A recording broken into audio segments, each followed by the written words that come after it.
Welcome back to Becoming Her, a podcast from the Prayer She Whispered. I'm Nikki Brown, founder and executive strategist, and welcome to the show.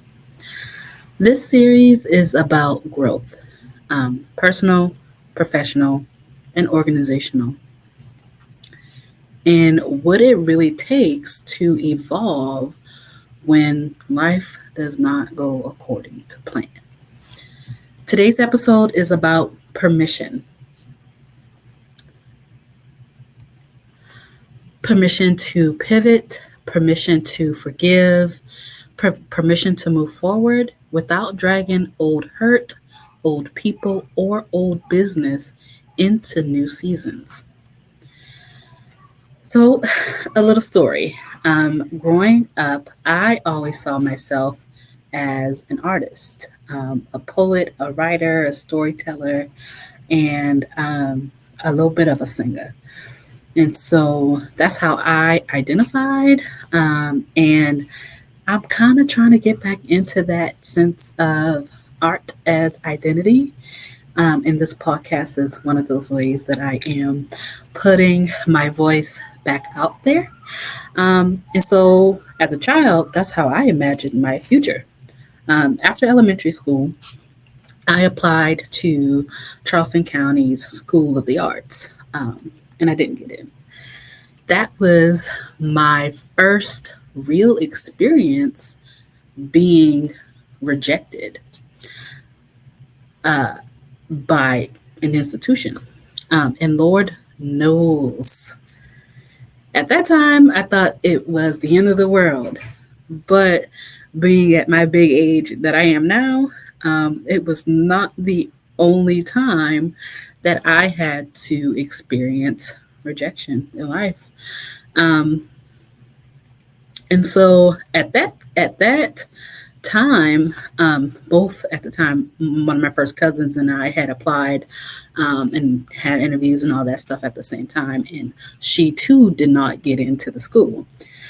And she handled it a lot better than I did. I'm an artist and I'm sensitive about my, you know, and but I applied two more times and still I did not get in.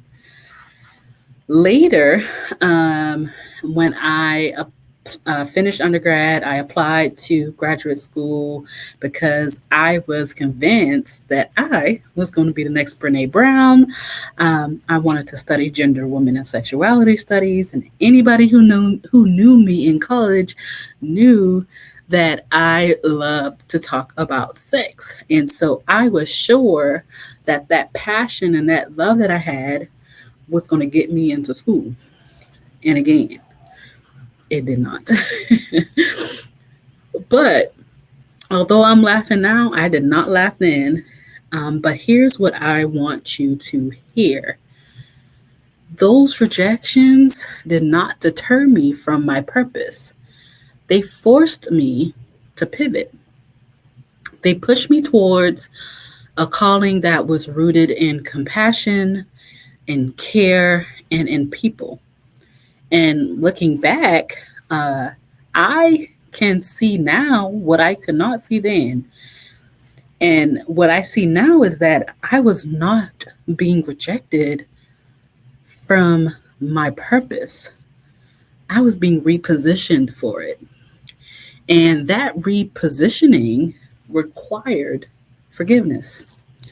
I had to forgive the institutions that did not accept me. I had to forgive the people who did not see me. And honestly, I had to forgive myself, not for tying my worth into acceptance letters or whatever it was that I wanted. I had to accept it in order for me to move forward. So this week, I am going to be sharing a few different truths for forgiveness as movement. And when we talk about forgiveness, we're not talking about a feeling, we're talking about it as a practice, right? So here's the first of the three truths that I want to tell you. Sit in your hurt, but not for too long. That pain needs acknowledgement. It does not need permanent residence. So um, if you got to cry it out, cry it out. If you got to eat your feelings a little bit, eat your feelings a little bit. If you need to go for a walk or a run or do some yoga or some high intensity workout, do that. And then let that stuff go. It does not need to sit in you. You need to ask yourself, am I reflecting or am I replaying? And while I'm saying this, I'm also talking to me, right? I ain't telling y'all nothing that I'm not telling myself or my therapist hasn't told me. Reflection leads to wisdom. Ruminating keeps you stuck. There has been plenty of times where I have replayed a situation or event to help me process, but also thinking about, oh, I should have said this, or I wonder if she said this because that's what had happened, or whatever the case had happened behind the scene that now is making sense. You don't need to do none of that. It's one thing to reflect, but when you start keeping all of those feelings in you, you really start to hurt yourself. The second thing I want to share with y'all today is forgive the people who hurt you, even when forgetting is not an option. And this one is hard, I know. I have had to forgive some folks who don't deserve forgiveness, but I ain't forgive them for them. I have forgive them for me.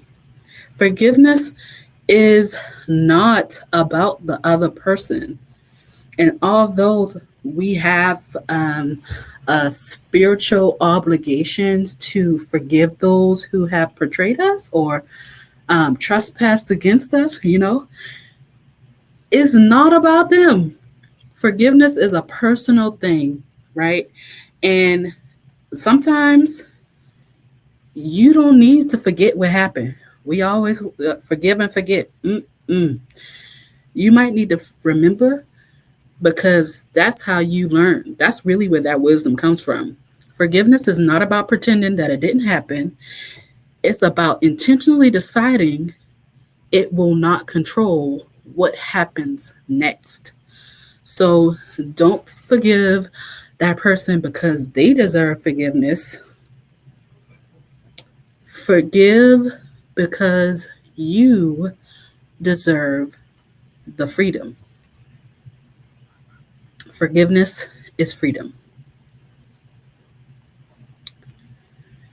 Lastly, forgive yourself.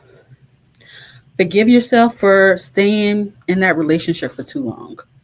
Forgive yourself for ignoring the red flags when your gut told you that that wasn't the person that you needed in your life, or that wasn't the environment that you needed to be in. Your gut told you that. Forgive yourself for shrinking when you should have spoken. Forgive yourself for not having the courage to do what was right because you did not want to upset the people around you. You were people pleasing. And then, after you forgive yourself, reestablish your boundaries. Stand 10 toes down on your values and make sure that you forgive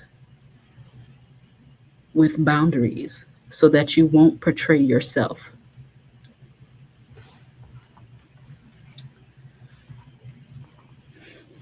Now, I want to talk to my leaders and organizations, the builders, the catalysts, the organizations who are navigating change.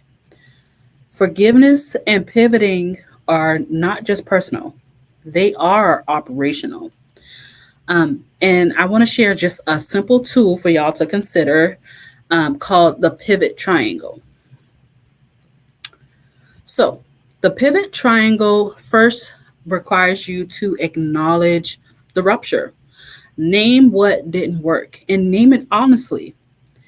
Then release that blame culture. Um, you want to be able to practice accountability without punishment. I've worked in government for almost a decade, and there's nothing like state agencies playing the blame game when we all contributed to the problem. And then last, reset the expectations. You need to clarify your boundaries, clarify your values, and the direction that your team, your unit needs to be going in.